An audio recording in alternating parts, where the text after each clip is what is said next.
माह सयाम से कबल सस्ता बिकने वाला केला रमजान मुबारक के बाबरकत महीने में महंगा हो गया।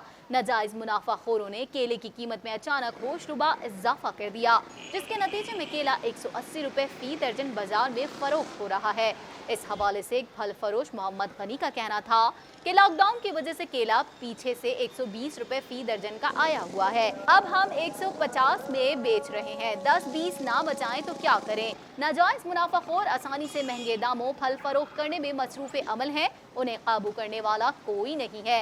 ये लॉकडाउन की वजह से है, आगे जो है ना माल महंगे मिल रहे हैं हमारे को। अब ये 120 रुपये का केला आया हुआ, 150 का हम बेच रहे हैं, तो हम ज़्यादा कोई बेच रहे हैं। हमें 10-20 रुपये दर्जन पे ना बेचे तो आगे हम क्या करेंगे। एक और फल फरोश मोहम्मद अजीम ने बताया कि केले के दाम मंडी वाले बढ़ाते हैं, फिर हम महंगा बेचते हैं। अगर वो हमें सस्ता दें तो हम भी सस्ता देंगे। लॉकडाउन की वजह से सब कारोबार खत्म हो गया। रमज़ान जैसे आता है ना, जब मंडी वाले दाम बढ़ा देते हैं हम भी दाम बढ़ाएंगे। जब हमारे को सस्ता मिलेगा हम भी सस्ता बेचेंगे भाई, असल बात ये है।